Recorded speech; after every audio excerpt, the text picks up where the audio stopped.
Well, welcome. Thank you so much for joining the Art of Feminine Negotiation. I know you've got lots of choice out there, so I never take it for granted when you choose to spend your valuable time here with us. And we typically explore how to get what you want and deserve by tapping into the power of your feminine. And today we're going to be talking about from wounded to warrior, reclaiming power through feminine negotiation. And this episode's going to be, I think, really inspiring and empowering. And I'm really thrilled to welcome Tiffany Owen to the show. Welcome, Tiffany. It's so great. Thank you. Thank you, Cindy, for having me. I can't wait to add value to you and your audience. Our missions definitely align. So I'm really excited about this conversation. Absolutely. And for those of you who may not know her, Tiffany is, I'd say, a true warrior in every sense of the word. She's the founder of TO Fitness. She's a celebrated speaker. She is the powerful voice behind Wounded to Warrior, which is a compelling book that charts her journey from deep trauma. And she's very vulnerable sharing that. And you may get a little taste of that today, but going from that trauma to unshakable strength, which we're all looking for. And she's helped countless women rewrite their stories by reclaiming agency over their bodies, but more importantly, probably their minds and their spirits. So if you've ever struggled with adversity, or maybe you're supporting someone who is or has, then this conversation is going to offer, I think, some really surprising insights and deeply practical takeaways for you. So let's dive in, Tiffany. And why don't we start with your story? What inspired you to write Wounded to Warrior? Yeah, I kind of freeze up when someone asks me that because my story has so much to it. And I think, well, what part do I share? So I'm going to buy myself some time, and I'm going to encourage your audience before we dive in to make sure that when you listen to this podcast, that you give Cindy a 5-star review, subscribe, and share this episode, because I know how hard this is. This is a mission, and it's a lot of work to do these podcasts and do these interviews. So don't forget to share it. And like she said, if this isn't for you, it may be for someone that you love. If you're listening, there is a reason that you're listening. So lean in, because my story is very, very powerful. I'm not going to go into all the trauma, but I want to say that if I can overcome what I've overcome and radically transform into the woman I was created to be, anybody can do it. Yep.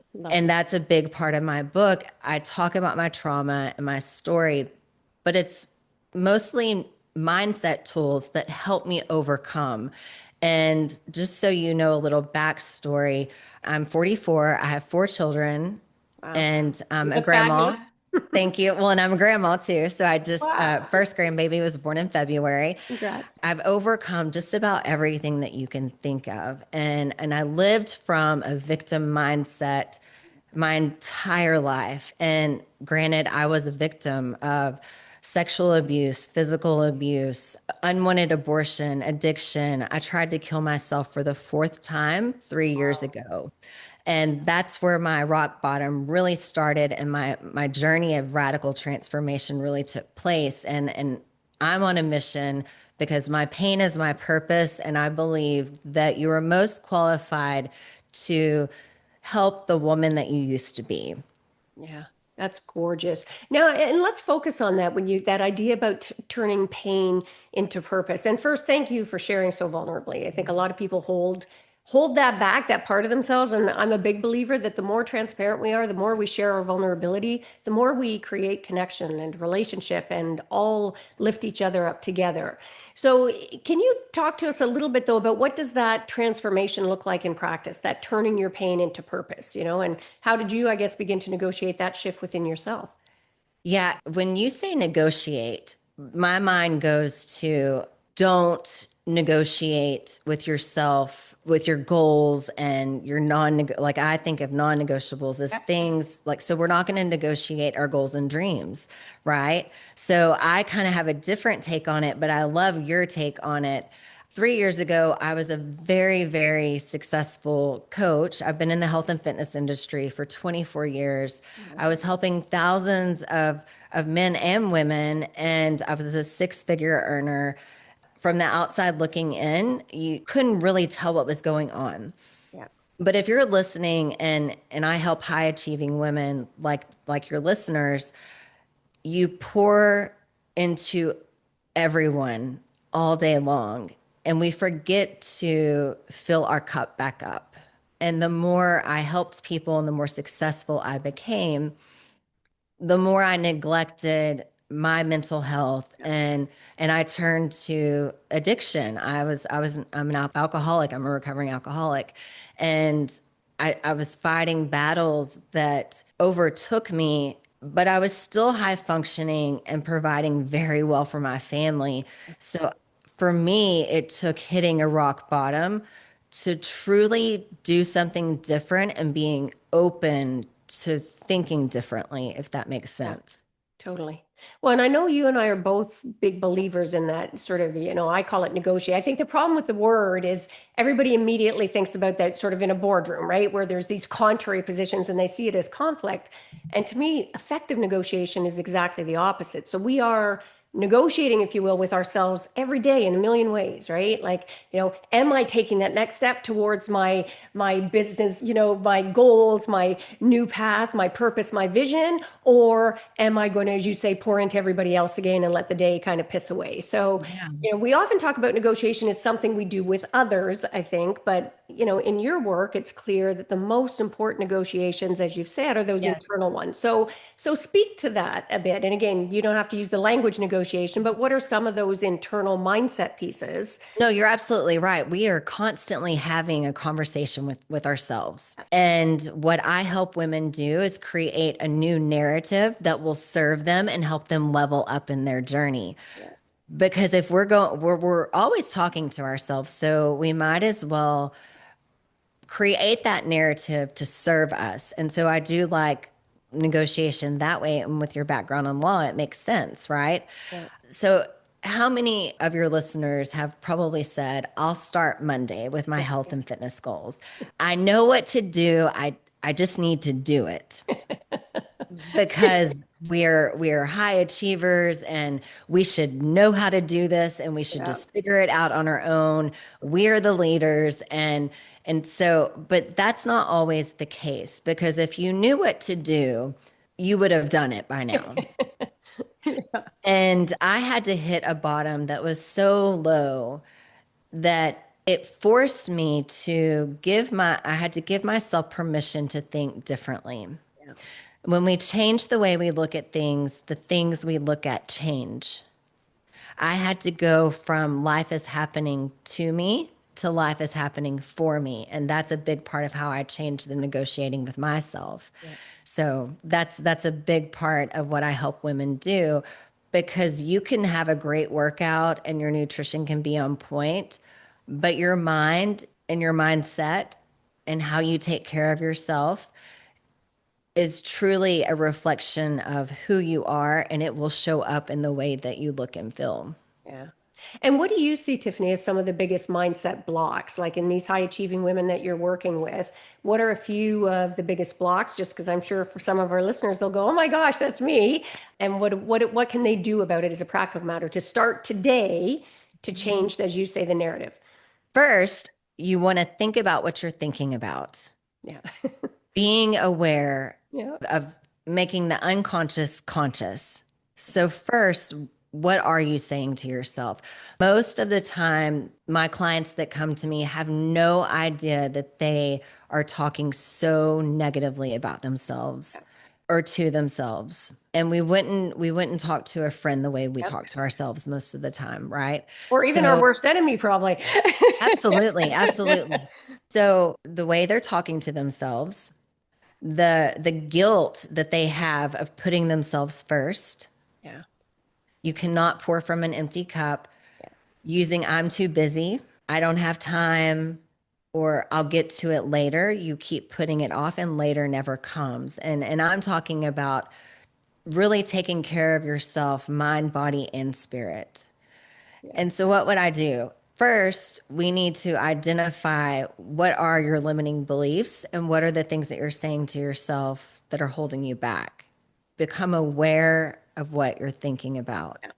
And then we have to flip that and create a new narrative. And I actually have a whole portion of my book where I help women write a declaration, kind of affirmation paragraph. And it's part of my morning routine, and it has been for 4 years. And it's also part of my client's morning routine. And do you have a morning routine? How you start your day is huge. Yeah. That maybe it's time to evaluate. Are you waking up, reacting to the day? You're hopping out of bed and getting right to work? Or do you wake up a couple hours before everyone else and you set the tone for your day? Setting intentions. So this is what I help my clients with, and it's really a game changer when you realize that you can think about what you're thinking about, and what you focus on grows. Yeah. Where you place your attention is where you place your energy. So first we have to find out, where are we placing our attention and our energy? Do we live in a hostile world or a friendly world? We get to pick. Yes. And these days, that's particularly important. Very And I much. want to put a pin in for our listeners because I think it's so important and it's so obvious, but it's the most overlooked. And it's that idea about thinking about your thoughts. And for our listeners out there, if you take, I think it was the Cleveland Clinic that did a study, and the average person has somewhere in the neighborhood of 60,000 thoughts a day. And somewhere in the neighborhood of 80% of those thoughts are repeating thoughts. And for the vast majority of people, most of those thoughts are negative. So imagine the power of reinforcing those negative thoughts over and over and over again. So I want to really put a pin in what Tiffany's encouraging you to do, which is get intentional about what you're thinking. Take some control. We can't control a lot of what's happening out in the world, but we can start to take control about what we allow in, what thoughts we focus on, how we choose to react in any given situation. And I love when you talk about that. I call it the 1 day syndrome, right? Where, or the what, that 1 day mindset where, and for our listeners, I challenge you to think in your life, how often are you saying, not only as Tiffany said, I'll get to that tomorrow, but maybe, oh, when the kids are in school, or when the kids are out of school, or when I get this extra qualification. And it's always that 1 day, 1 day, 1 day, I'll get to my sort of passion. And I'd love to talk about power. I mean, obviously, you've got such a powerful presence, and I love how you were able to turn that pain into that kind of power. And your journey clearly required a reclaiming, I guess, of that power. So, what advice do you have for women, maybe some of our listeners here today, who are feeling like they've lost theirs, whether through trauma or burnout or just life? My entire life, I was a victim. And like I said before, I mentioned a few things that I've been through, but I want to share a little bit more vulnerably because I want to really empathize and relate to anyone who's listening. I not only had mental health struggles, and I was in many abusive relationships. I was married 4 times by the time I was 29. Wow.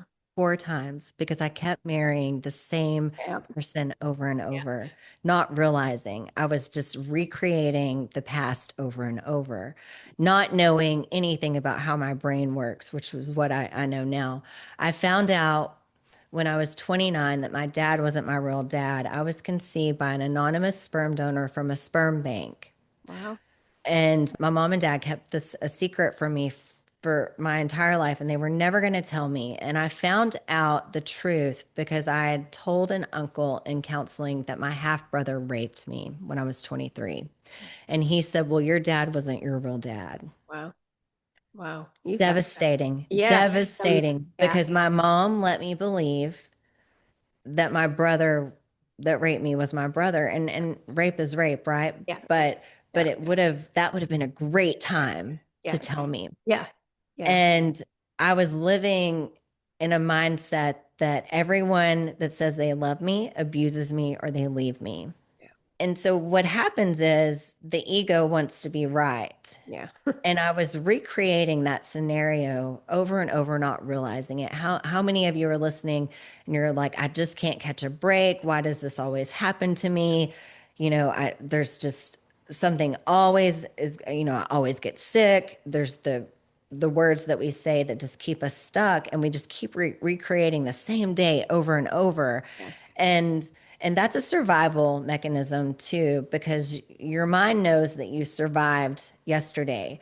And so it's safe to survive that day again, even if it's not self-serving. Yeah. And I do a lot of work with Joe Dispenza. So rewiring your brain and knowing the science behind my brain and how I can create new neural pathways and start thinking different. That's what helped me come out of that victim mindset, because I started having these revelations of how can I turn my pain into my purpose? Because if I take personal responsibility for every area of my life, every area, Yeah. then I get my power back. Yeah. And I can see the people that hurt me through compassionate eyes, and it doesn't let them off the hook, Yeah. but I get my power back. Yeah. And that's how I started to transition out of a victim mindset, is taking responsibility for every area of my life. That is such great advice. And again, it sounds really simple, but we are very conditioned not to do that. And I'd say sadly more so in today's, political and further climate where there doesn't appear to be accountability or taking responsibility, and the entertainment that we watch doesn't encourage it. So there's a lot of external pressure coming our way that kind of lets us off the hook if we let ourselves off the hook about not taking responsibility. So I love that advice. And funny when you say Joe Dispenza, if you saw me laughing at that, I had never heard of him. And then somebody invited me to go to, he was having some big meditation retreats down in Mexico. And I went and I had never meditated before. Well, you talk about jumping in the deep end, Tiffany. I had that one night or whatever. I think it was a 5.5 hour meditation. We had to get Yep. up and be there at 4 in the morning. So that was a Yeah, I've done his retreats and stuff too. And yeah, so wow. yeah. Congratulations for I surviving that. loved it. It was amazing, actually. It was a real paradigm shift for me. And I Yeah. want to just go back to what you were saying, because about that victimhood. And ironically, I was just having this conversation with my son yesterday about, if you keep telling yourself that story that you're a victim, right? That's going to navigate. But the thing that really struck me as you talked about all of these betrayals and sort of abuses of trust for you at critical junctures growing up. I'd be interested to know what role, if any, has forgiveness of yourself and others played in your warrior journey. That's a huge part. So when I say I took personal responsibility for every area of my life, I'm going to talk about the most controversial one. So I believe that we have a part in everything we do. Past, children, not being accountable as Yeah. children, but when we hit a certain age, there's an age of accountability. And this is the way I view it. And the first time I went to treatment, I was 29. I had a prescription pill addiction. Yeah. And of course, that is just a symptom of me trying to change the way I feel so I didn't have to deal with my trauma. The addiction to shopping, food, sugar, Netflix, it's all a symptom of an underlying issue. It Yeah. is not who you are. And the first time I heard you need to take responsibility, it was from a psychiatrist at a treatment center. And I got very defensive. How? I didn't do anything. These people hurt me. So fast forward 15, well, I've been sober 3 years. So Congrats. 10 to 15 years later, I'm like, oh, I get it now. Yeah. It's not about me letting someone off the hook, but if I can say, okay, my half brother raped me.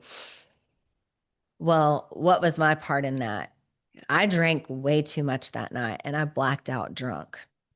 Not saying that he should or shouldn't have, but I am going to get my power back by finding what my part was, because I can fix that. If I'm waiting on someone else to change for me to feel better, I will be waiting forever. So this is an extreme circumstance. Yeah. And then the forgiveness comes with looking at people that hurt you. Hurt people hurt people. Yeah. So I look at them with compassion and forgiveness, but it doesn't mean I hang out with them or have Yeah. anything to do with them. Again, it's all about getting your power back and you get control. And as soon as I started doing that, everything changed. Yeah. And then I could see my perspective change. Yeah. Again, when you change the way you look at things, the things you look at change. So that's been a huge part of my journey. Yeah. And then with that, with honoring the commitments that I make to myself and really creating structure and working on my mindset and what I help women work on, Yeah. that has given me a level of self-confidence and self-love. So self-discipline is a form of self-love. So over the years of truly committing to that, loving myself has come from following through with the commitments that I make to myself. Does that make sense? Totally. I love that. That compassion piece is so important. And again, it goes against everything we've been taught, really, in some ways, about that kind of reactivity to that. And I remember the first time seeing Tony Robbins go after a woman in the audience who'd been raped, and he kept. And at first, I really had exactly what you said. You anticipate some of our listeners will. I had a total strong pushback reaction to that. And I came to finally recognize the point. He was trying to get her out of that victim story she was telling herself so that she could take responsibility for her life. She could make choices to move forward and reclaim her power, right? So exactly what you were saying. And also for our listeners, even, I mean, that's a dramatic example of it, but even on the day to day and the micro ways, when you show up and can bring compassion, even in the face, if you're dealing with bullies, whether in the workplace or in your family dynamic, we don't know what people's backstory is necessarily or what their hurts are, as Tiffany says. When you can show up with compassion, thinking that there's maybe a hurt person behind that, you don't have, it doesn't mean you enable them or that they get what they want or you allow them to bully you, but it allows you to show up as the best version of yourself and invite them to be the best version of themselves and have the grace to say, like, all often dealing with a bully, say, you know what? I'm not sure what's happening here. I know that it's important to you to treat people with dignity and respect. And I say that when they're really not showing that at Yeah. all. And I'm not sure, maybe we need to take a step back. And invariably, when you call it out like that, by starting, not by name calling, but by saying, I know it's important to you to treat people with dignity and respect, you invite them to show up better as well. But either way, at least you're showing up as your best self. And I've got to take advantage while you're here. You're in such great shape. I mean, your fitness background, and you approach healing through mind, body, and spirit. How does the physical fitness piece intersect with that emotional or psychological empowerment, do you think? The best blessing of me hitting this rock bottom and getting to go to treatment is I have been able to create this holistic model that helped me transform, that is now helping other women transform.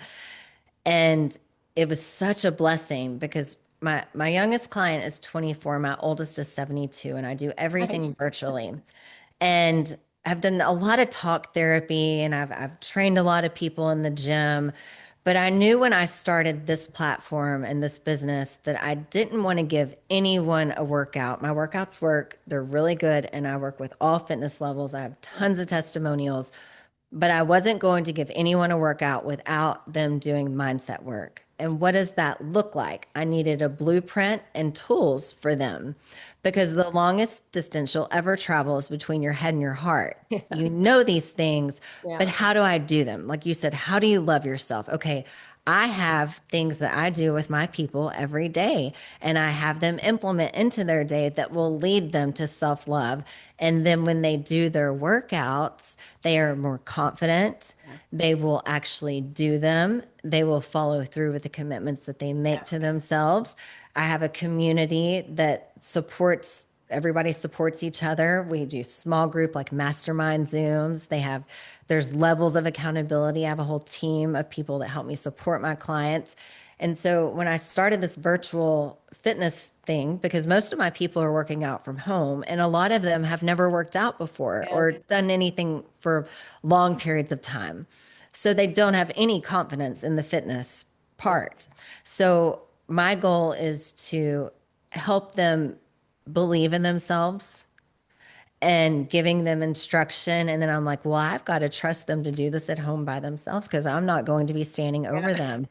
But you know what? It works. It's worked way better than I could have ever imagined. But I have to believe because we have the nutrition piece, the mindset piece, the community piece, and a workout that is easy to do at home. And for busy people, that's better because you don't have as many excuses. It's more doable. And it's a one-stop shop, which I love, right? I mean, you don't have to go, okay, here's where I go for my fitness. Here's where I go to get this piece. Here's where I go to get that piece.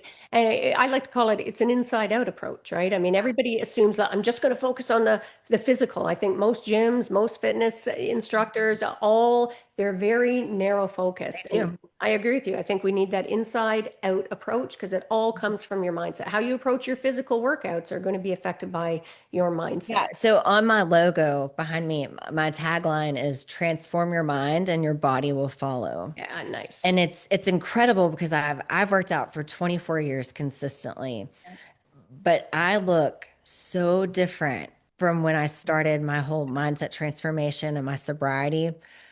I look better now than I did in my 20s. It's absolutely incredible to see these women and their faces change, their bodies are changing, but it's because we are helping them with a morning Yeah. routine. What is your evening routine? Boundaries. It's like fitness with therapy. And even just getting more intentional, as you say, as simple as get intentional about the thoughts that you're thinking. That's a game changer right there out of the gate. So I love that. Now, as someone who's leaned into her strength and vulnerability, what would you say feminine power means to you today? I think for so long we've been taught to see anything with this attachment to so-called feminine as a liability. So I'd be curious about your perspective on feminine power. Feminine power. Well, I think my first thought is being powerful enough and comfortable with yourself to be able to put your ego aside and take personal responsibility. It takes a really bold person Yeah. to actually admit what their part is in something. Yes. And so for me, that's power. Yeah. That's where power starts. And then I think there's a ripple effect after that. But stepping into who you truly are without the limiting beliefs Yeah. and without the self hate and truly having integrity with yourself. Yes. So, following through with the commitments that you make to yourself is so important. And for most of the women who come to me, they haven't reached their health and fitness goals because of a lack of integrity. Yeah.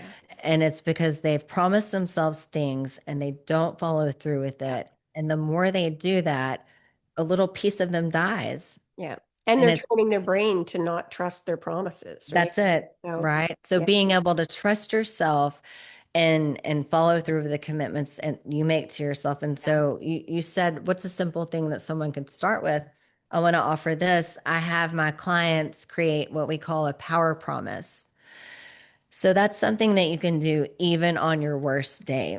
And we want to make it very small, very, very small. So if I'm sick and I don't feel like doing anything, I can always follow through with this one power promise. And then we will build off of that and can like begin to habit stack. And then you start to build back integrity with yourself. It could be making your bed or brushing your teeth. Yeah. Small, very small, and then build on that. But that's a great place. What is your power promise? Yeah. What are three non negotiables? What are three things that you do no matter what? For me, my bedtime, I turn my phone off an hour before I go to bed. My meditation and writing my paragraph that I talked about, Yeah. that's a non negotiable for me. And most of the time, I work out is a non negotiable. And the beauty of that, I love that power promise. And the beauty of it is it retrains your brain to start trusting yourself again. Oh, I get, because other, when you keep making promises and you don't follow through, our brain tries to give us what it thinks we want. And it's like, oh, that's just Cindy saying she's going to work out again today. I don't have to worry about it. But when I start living into those promises, it's like, oh, I think she's serious. Yeah, Maybe I better doing do it. something about Yeah. this. Well, and Joe Dispenza talks a lot about that. And I love this quote from Joe Dispenza. You can't read the label when you're inside the jar. Yeah, You that's can't good. read the label when you're inside the jar. So you almost have to take a look at yourself, and that takes power Yeah, from, to really evaluate and take a personal inventory of yeah, what could I do better? yeah. What can I shift? And what do I need to do even when I don't feel like it? Yeah. Yeah. And just tacking on to what you were saying about feminine power, you spoke a lot about compassion and the power of compassion. Again, compassion is one of those traits that most people see as a so-called feminine trait, and they see it as a liability. So they leave it out of their interactions, and their negotiations, both personal and professional. I think we negotiate our life in a myriad of ways. So recognizing those and integrity, I just want to double down on what Tiffany was offering for you guys out there today listening to this, because I think integrity, everybody always associates it with just our morality, right? If we're being honest. But Tiffany's offered another layer to that. And I want to offer even another layer to integrity that often gets ignored. And that the Latin base root of integrity is based on that integer, meaning like to be whole. And when we're in integrity with ourselves, as Tiffany said, it's like being true to your own values, right? In every aspect of your life. Because when we do things that are inconsistent with our core values, because we're conditioned that that's the way we need to show up, or that's what's expected of us as a mother or a wife or whatever label we're wearing on that day. And when we do things outside of our own internal sort of value system, we're not in integrity. So I love that you really hammered home about the importance of integrity. And I encourage for our listeners, in every sense of the word, show up with integrity. It's a great gift for yourself. Yeah, and being who you truly are. I want to go back to the problems that the most common problems that women come to me with, and that's people pleasing or caring too much about what others Oh, think. yes. Yes. So here's if you're listening and you struggle with that, and a lot of times you struggle with that and you don't realize you're struggling Yeah. with that, but you're holding yourself back because ultimately you care about being judged. Yeah. And I love this, and it's helped me a lot. Other people's triggers are not my responsibility. Other people's triggers are not your responsibility. If you're coming from your true self and with a pure heart, if that person that you're dealing with is getting triggered, that is not your problem. Yeah. And you do not have to explain what you don't say. Yeah. I like that one. Yeah. And no is a complete sentence. Yes.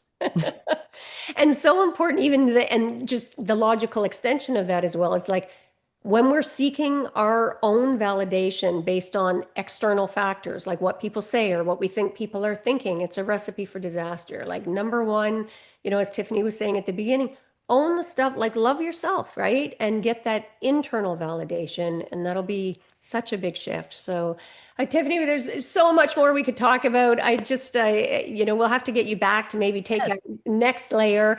I normally like to end by asking, what's one of the greatest mindset shifts that you've had in your life? And it doesn't have to be about anything we're talking about here today, just one of those aha moments for you when you Got think it. differently. Yeah. Yeah. So being open to everything and attached to nothing. Oh, That's a Wayne Dyer quote. So if you can be open to everything and attached to nothing, you have an open and growth mindset. yes. So what that means is I don't have to take on your truth as my truth, but I'm going to be open to listening to it because you could be right. And when I gave myself permission to think differently and put my old emotions, habits, and mindsets, kind of on a shelf symbolically, it opened my eyes up and my life up to doing things different, which then led to different results. Yeah. Oh, what a beautiful note to end on, because think how much the world needs that today. That Yeah. is a beautiful quote to remind it. We are so attached to the correctness of our positions and not leaving an openness for the possibility that maybe there's a different perspective that if we just allowed ourselves to settle in it for a moment could change everything. So beautiful, Tiffany. Where can people learn more about you? And I know you've got a gift for our I audience. do. I have a Share gift. that. Yeah, I love your mission. And so I want to give back too. So first, people can find me at my website is coachtiffanyowen.com. My book is called Wounded to Warrior, and you can find it on Amazon, Barnes and Noble, Walmart too. And there's a link on my website. But my free gift is actually super special. So I only do this for my paying clients. I named it after your show. It's called the Feminine Power Reset. And so if this today's conversation spoke to you, or if you're ready to like stop pouring from an empty cup and you want to show up in every room with fierce clarity and confidence, this gift is for you. You're going to get my no BS hormone grocery list. Okay. This is a just grocery list, easy to follow, sustainable, whole foods, just easy list. You're also going to get a full body workout that you can do at home or the gym with minimal equipment. If Ah, effective and efficient. So I'm going to give you like a recording of it and like a hard copy too. And this is the big one. I want to do a one-on-one strategy Zoom with you. So that's super special. I'm really good at what I do. And as long as I have time to do it, I'm going to do it. To get this free gift, I want you to private message me on social media because I want to message you back. The keyword is power. Okay. So message me the keyword power. I am Tiffany Owen on Facebook. I have a red tank top on. I'm very muscular, black hair. And then on Instagram, I am Coach Tiffany Owen. So and you can also DM me on my website. I know that's a lot of different places, but people use different platforms. Keyword power, I'll know that it came from this show and I will personally send it to you. Ah, sign me up. As you were saying it, I'm like, check, I want one of Yes. those. Check, Yeah. I want one of those. So that's awesome. Well, Tiffany, thank you so much for your vulnerability, the wisdom that you've brought, that kind of fierce grace that you bring to the table and model so well. And your journey from wounded to warrior is kind of a masterclass in feminine negotiation, even though you may not have known that. So, because Yeah. we're I love it. negotiating not just for survival, but for joy, for purpose, for freedom in our life. So, to our listeners, I encourage you to check out Tiffany's book, Wounded to Warrior. Explore her work, as she said, at CoachTiffanyOwen.com. We'll make sure to have that in the show notes, so don't panic. Same with your gift. If you happen to be driving or you're multitasking right now, we'll make sure you've got access to that. And remember, your past doesn't define you. Your power to choose what comes next does. So thank you, Tiffany, so much for being here. I Thank really appreciate you. what you brought to the table.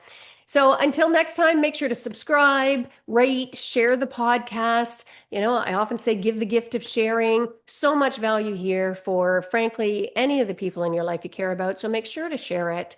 Step into your power so you can negotiate your best life on purpose and with purpose. And before we sign up, as always, if you're looking to up-level your negotiation skills to negotiate a better life, I've got everything from online to group to my VIP and masterclass. So just check that out at artoffemininenegotiation.com. Feel free to grab a copy. In fact, I encourage you to get a copy of my book, The Art of Feminine Negotiation, How to Get What You Want from the Boardroom to the Bedroom, if you have not got that yet. And that's a wrap for this episode. So until next time, go forth and negotiate your best life on your terms so you can stop missing out and start getting more of what you want and deserve from the boardroom to the bedroom. Until next time, take care.